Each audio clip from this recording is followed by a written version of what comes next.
qué bueno que estás conectado una vez más a nuestro servicio online de Global Ministries y ya entramos en Navidad. Y me imagino que tienes una o dos tradiciones navideñas, tal vez cierta comida que te gusta o ciertas personas que preparan ese plato especial y que ansías que vengan a casa o tú ir a sus casas.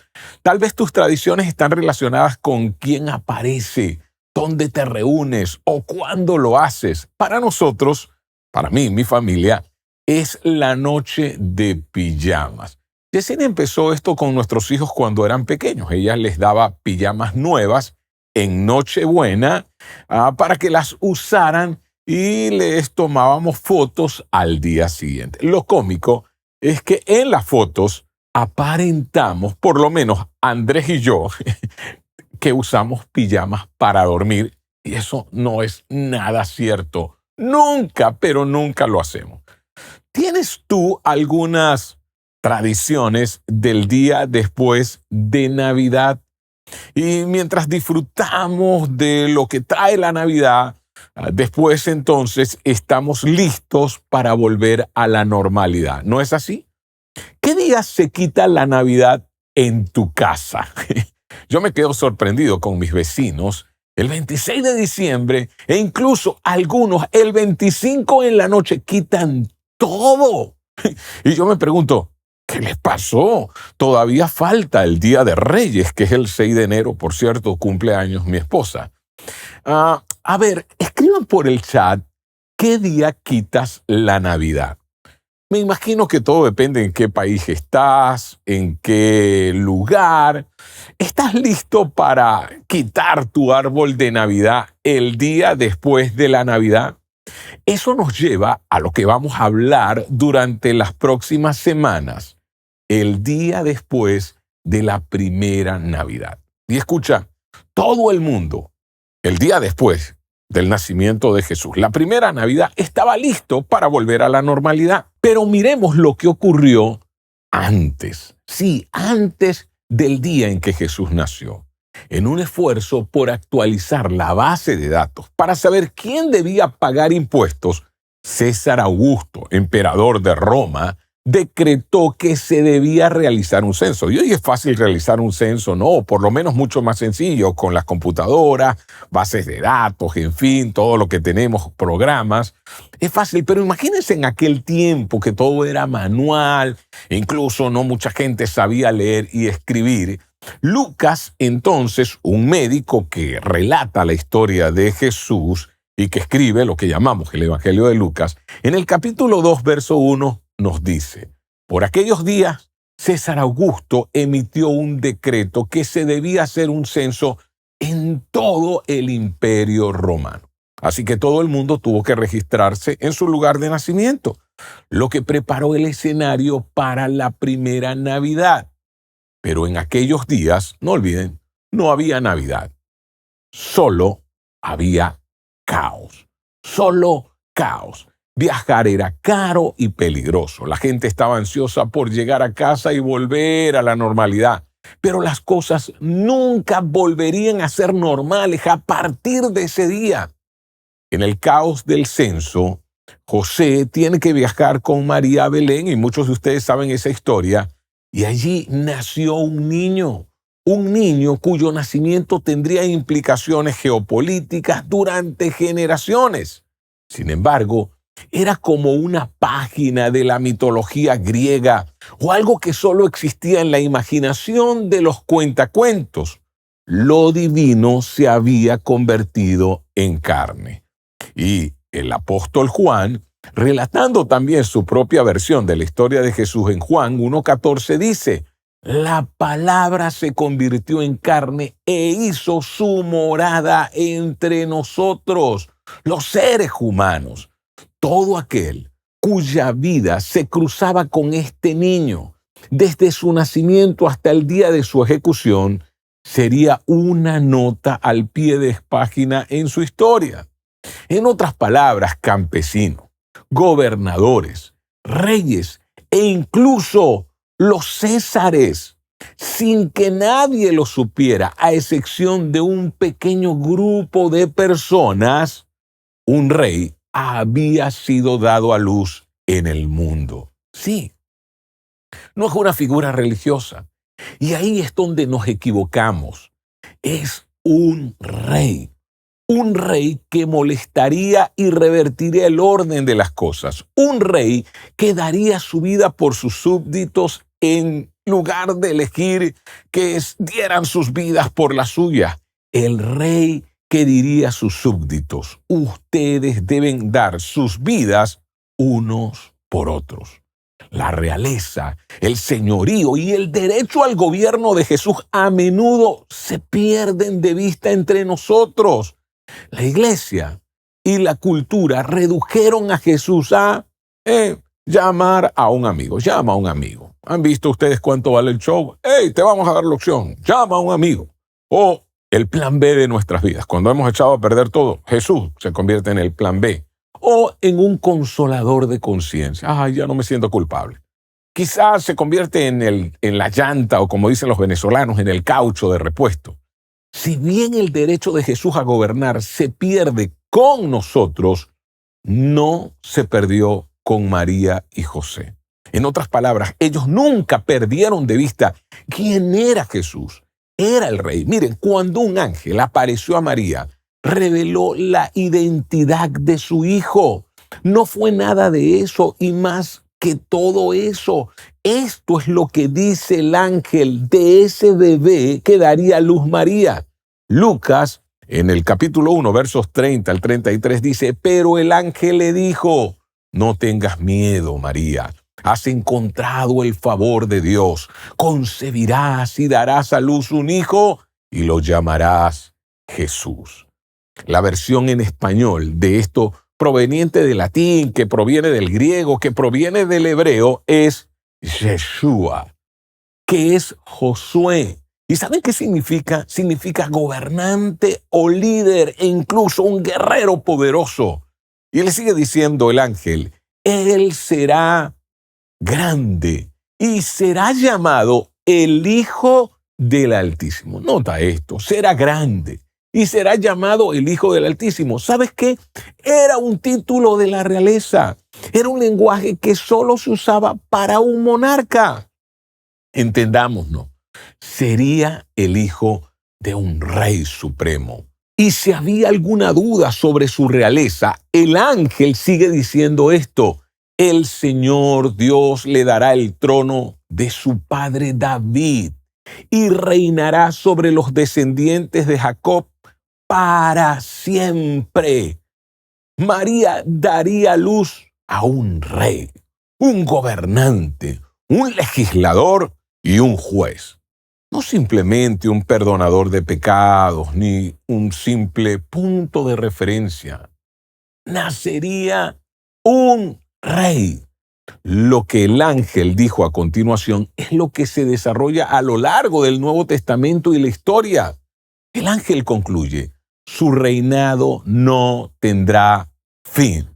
Jesús siempre sería un rey. Escucha, Jesús sigue siendo el rey. Sí, el rey. La pregunta para aquellos de nosotros que afirmamos ser cristianos, y una pregunta con la que debemos confrontarnos todos los días y responder honestamente, o al menos decidir, especialmente en esta época del año, es esta: ¿Jesús es mi rey? ¿Jesús es mi rey? ¿O he reducido a Jesús a un aliviador de mi conciencia, a un perdonador de pecados, o a alguien a quien llamo en caso de emergencia? ¿He reducido a Jesús a una cruz alrededor del cuello o un tatuaje en el tobillo? ¿O a alguien a quien llamo como último recurso? O quizá, lo peor, a un amuleto. Lo inquietante y que es tan inusual para nuestros días es que es un rey que nos permite decidir. Él es el rey que te invita. Sí, rara vez el rey que se impone o el rey que invade. Cuando elegimos no someternos al rey, sencillamente elegimos no participar de su reino. Cuando optas por no participar, te lo pierdes. Cuando elijo no someterme al rey, elijo no participar en su reino en este mundo. ¿Qué pasa cuando hacemos eso? La fe se reduce a la doctrina y la religión. Serás cristiano en el sentido moderno, pero no en el sentido original de la palabra. El cielo no se encontrará con la tierra como un beso descuidado. No, esos dos mundos no se solaparán. Dirás tus oraciones a un Dios invisible, pedirás perdón a un Dios invisible y vivirás la vida con la seguridad que de alguna manera has sido perdonado. Pero te perderás lo que viene solo para aquellos que eligen participar en su reino y someterse a su señorío y a su realeza.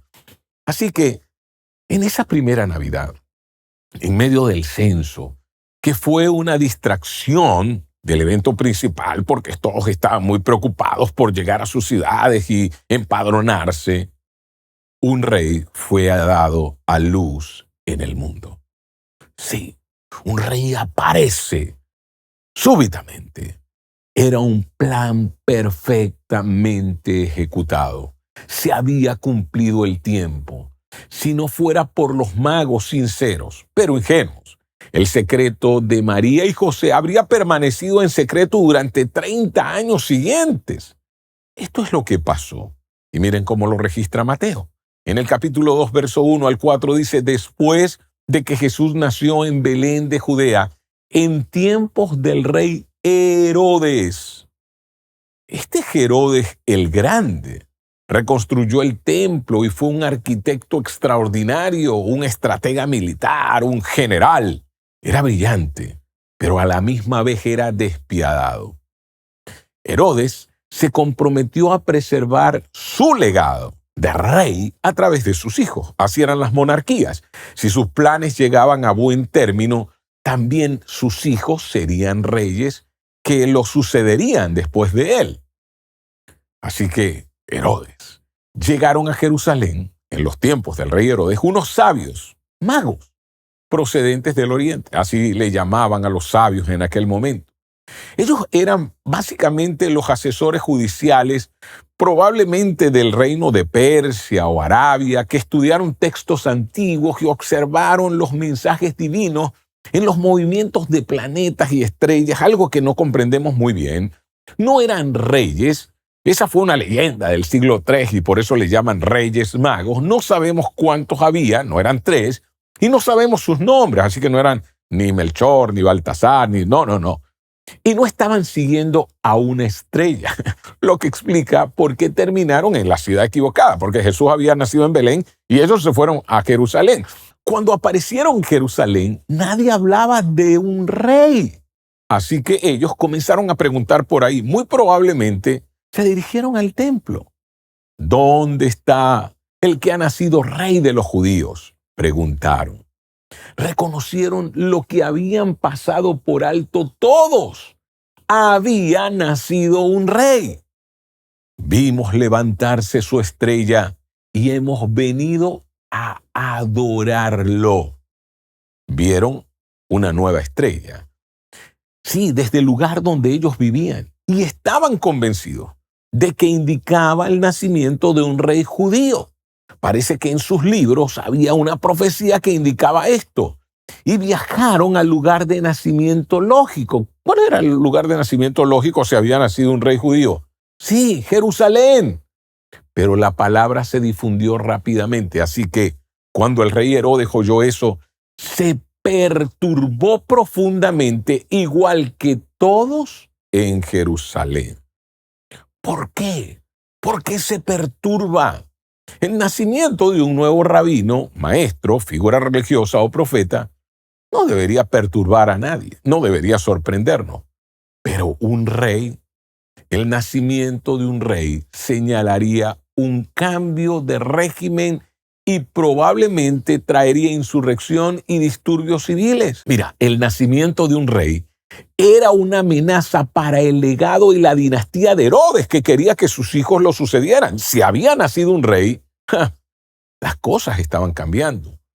No era Herodes de los que estaban de brazos cruzados para ver cómo iba a funcionar esto de que ha nacido un rey. Herodes había mantenido el trono durante 40 años siendo proactivo, decidido y sobre todo despiadado. Así que hizo lo que siempre había hecho. Pero lo que hace a continuación nos indica algo sobre Jesús, nos da datos sobre Jesús que la mayoría de nosotros echamos de menos. Así que reunió a todos los principales sacerdotes y maestros de la ley del pueblo, les preguntó dónde. Lo que debería continuar es dónde ha nacido o dónde debe nacer el rey de los judíos. ¿No lo creen ustedes? Pero miren lo que les dice. Había de nacer el Mesías. Le llaman Mesías. ¿Por qué? Los magos preguntaban por un rey. ¿Por qué Herodes usó el término Mesías? Porque Mesías era el título que se usa para el último rey que Dios colocaría en esta tierra. El Mesías es hebreo para el ungido. La palabra equivalente en griego es Cristo. Hebreos, Mesías. Griego, que era el idioma que se hablaba en aquel momento, Cristo. Entonces, entiende, Cristo no es un nombre, apodo o descripción, es un título. Es el título del rey último de Dios. El último rey que Dios colocará en la tierra. Les preguntó dónde debería nacer el Cristo. El Cristo había nacido, el ungido de Dios había nacido, el rey nació, pero no sabían su nombre. Desafortunadamente, hemos permitido que la persona defina el término. Fue solo después que Cristo pasó a funcionar como nombre antes que como un título. Y ese es nuestro problema. Cuando decimos Cristo, es como que le estamos dando un nombre. Y no es un nombre, es un título.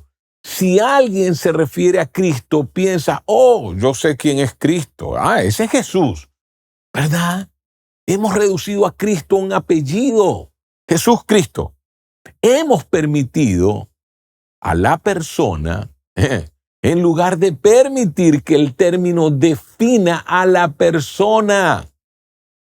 Cristo no es un nombre, es el título de Jesús, el título de Mesías, el título del último rey significa Jesús, el ungido de Dios. Significa Jesús, rey, rey. Ha nacido un rey, pero no solo un rey, ha nacido el rey, ungido no por el profeta o sacerdote, sino por el rey ungido y nombrado por el mismo Dios, el creador de todas las cosas. Fue designado por Dios para establecer un reino no de este mundo, sino para este mundo. Era un reino que se caracterizaría como un reino de los demás primero. Herodes lo sospechaba. Y con razón, porque se sentía amenazado por ello. Sabía como rey lo que nosotros perdemos de vista porque no hemos vivido nunca en una monarquía. Cuando nace un rey, el pueblo debe elegir. Sí, cuando nace un rey, el pueblo debe elegir. Si ustedes alguna vez han visto Game of Thrones, Guerra de Tronos, ustedes saben que cuando nacía un rey, alguien de la monarquía, salían huyendo los papás para esconderlo. Y eso lo vemos en el libro de Reyes y en literatura antigua. Entendamos, cuando nace un rey, el pueblo debe elegir. Y el escritor y apologista C.S. Lewis desafía a sus lectores con la misma pregunta al final de un pequeño libro, casi un folleto que se extrajo de algunas narraciones de la radio, llamado El caso del cristianismo. Él nos desafía a ver a Jesús como el Rey y no reducirlo a algo menos. Y esto es lo que escribe C.S. Lewis y lo coloco y vamos a leer parte de su fragmento porque él lo dice mucho mejor de lo que yo podría decirlo. Él dice, me pregunto si las personas que le piden a Dios que interfiera abierta y directamente en nuestro mundo se dan cuenta de cómo será cuando lo haga. Mira lo que dice. Cuando eso suceda, es el fin del mundo. Cuando el autor sube al escenario, la obra termina.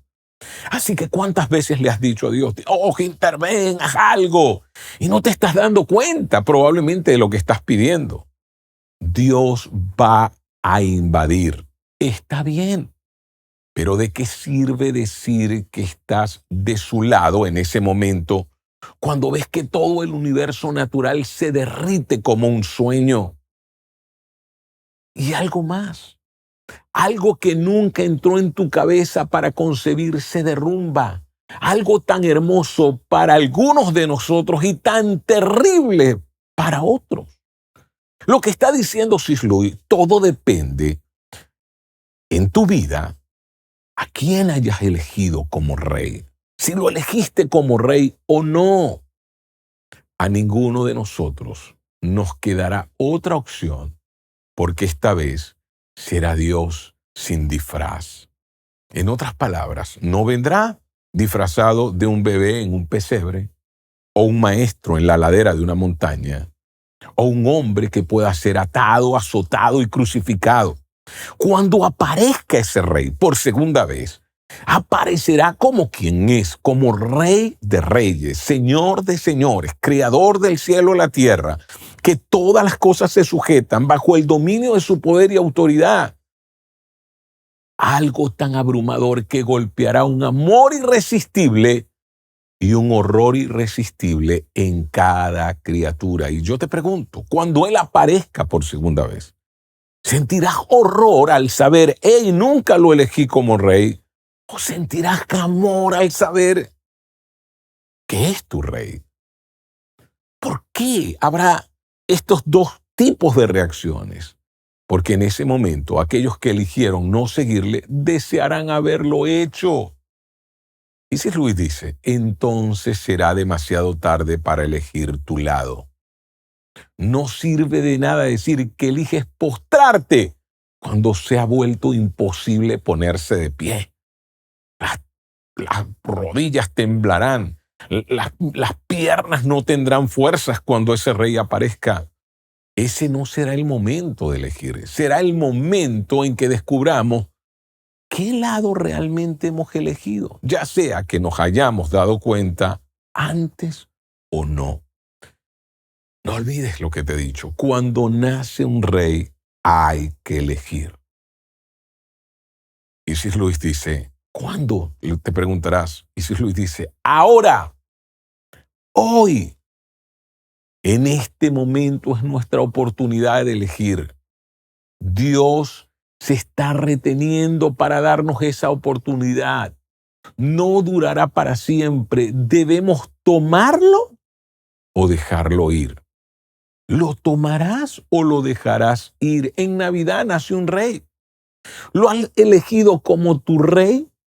¿Has aceptado su invitación? No solo a creer, sino a seguirlo. Escucha, pensando en lo que dice C.S. Lewis, mirando a Herodes, te puedo asegurar algo. Herodes creyó. Sí, creyó. Mira lo que dice Mateo en el capítulo 2, versos 4 y 5. Cuando Herodes había reunido a todos los principales sacerdotes y maestros de la ley del pueblo, él les preguntó dónde iba a nacer el Mesías. Reconoció que era un Mesías, que era el último rey de Dios. En Belén de Judea respondieron. Ahora miren lo que hace Herodes.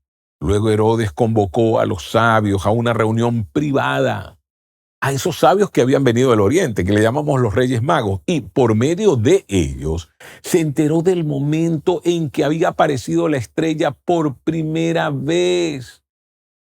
Escucha, él quería saber la hora exacta. ¿Por qué la hora exacta? Porque Herodes quería saber la edad del rey. Una vez que lo supiera, actuaría de acuerdo a esto. Una cosa era cierta: no inclinaría la rodilla ante otro rey. Herodes no renunciaría a su voluntad y mucho menos a su legado. Se saldría con la suya. Asesinaría al último rey que Dios había colocado en esta tierra para él seguir su dinastía. Así que, entonces les dijo: vayan a Belén y busquen al niño con esmero. Sí. ¿Pero para qué quería eso? Para descubrir el lugar exacto del nacimiento del niño rey, cuyo reino no sería de este mundo, pero sin duda sería para este mundo, a favor de este mundo. Dios se convirtió en uno de nosotros para habitar entre nosotros, no para que pudiésemos saber que podríamos ir al cielo cuando muramos, sino para que podamos experimentar en esta vida el reino de Dios para todos los que elijan participar en él. La invitación se extiende, sí, y es hecha por Jesús hoy. Él te dice: ¿me seguirás? ¿Te rendirás a mí? ¿Me reconocerás como algo más que un perdonador de pecados, un limpiador de conciencia, un último recurso, un amuleto de buena suerte? ¿Me reconocerás como tu rey? Si lo haces, se te invitará a participar en el reino de Dios. En Navidad celebramos el nacimiento de un rey. La pregunta es: ¿es tu rey? ¿Es tu rey? ¿O tomarás la actitud de Herodes? Él creyó que indudablemente era el Mesías, pero no para arrodillarse, sino para seguir su vida de reinado. ¿Seguirás reinando sobre tu vida o permitirás que Él sea el rey de tu vida? Y mira, vamos a retomarlo aquí, en esta parte, en la segunda parte de esta serie, el día después de Navidad. Pero antes, ¿me permites hacer una oración por ti? Sí, quizás estás allí en la cocina de tu casa o en tu habitación o en tu oficina. Permíteme orar por ti. Señor, te doy gracias. Que cada uno de nosotros no simplemente crea que tú eres el perdonador de pecados, que tú eres ese último recurso que oye nuestras oraciones, sino que entendamos que tú eres un rey, pero no creamos como creyó Herodes, que aceptó que tú eras el Mesías, el último rey de Dios, pero no estuvo dispuesto a inclinarse delante de ti. Señor, ¿de qué vale el día de tu venida, cuando ya vengas sin disfraz, que nuestras rodillas caigan? Si todas las rodillas van a tener que caer, que ese día nosotros nos acerquemos con un profundo amor, sabiendo que ya habíamos elegido y que elegimos hacerte el rey de nuestras vidas, nuestro Señor. Que en esta Navidad, cuando celebremos, recordemos cada uno de nosotros en nuestra casa, compartiendo con nuestra familia, que lo que estamos celebrando es el rey a quien hemos elegido servir y por quien hemos elegido vivir. Guíanos en todo esto y que cada hombre y mujer que ha escuchado, cada jovencito y jovencita, pueda elegirte como su rey y como su Señor en Cristo Jesús. Amén. Nos vemos luego en la próxima parte de El día después de Navidad.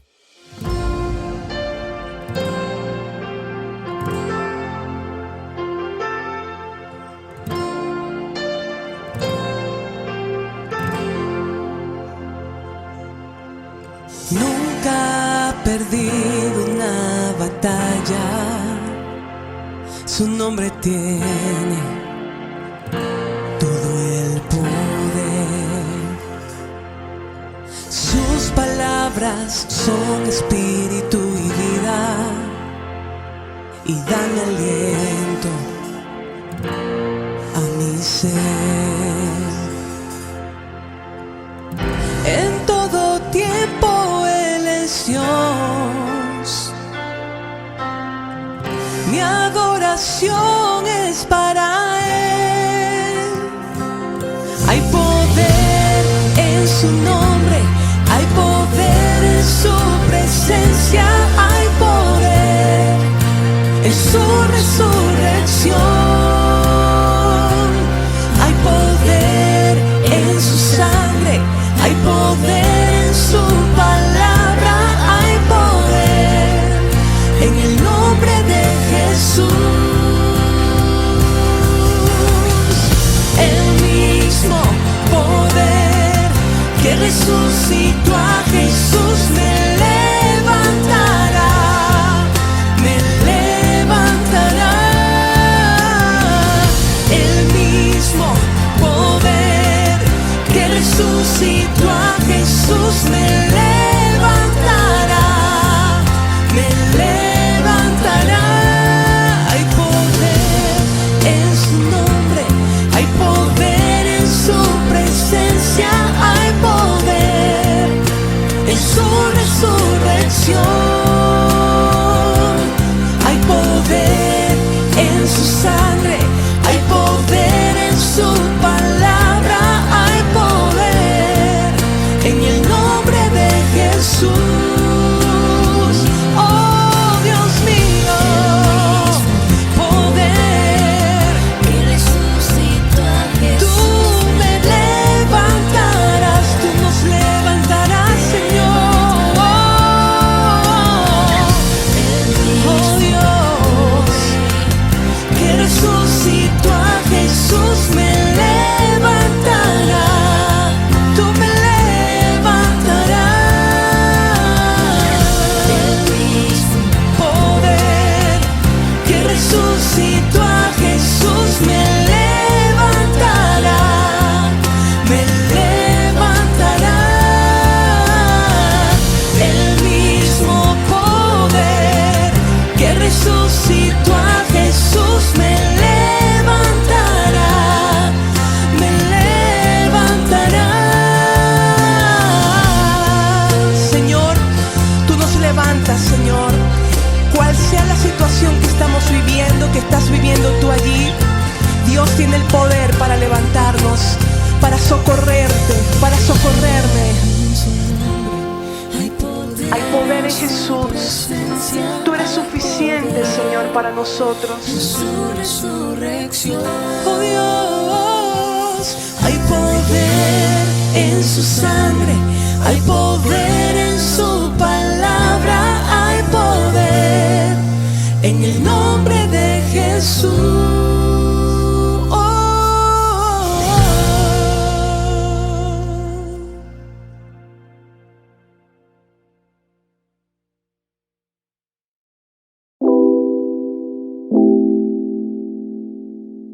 ¿Conoces las formas de contribuir financieramente? Ahora donar es más fácil. Ingresa a yosoyglobal.org, ve a la sección Dar, selecciona tu campus, ingresa tu aporte y haz clic en Donar. Gracias por conectarte junto a nosotros. No olvides seguirnos en nuestras redes sociales, suscríbete a nuestro canal de YouTube Global Online y comparte esta reunión con otros.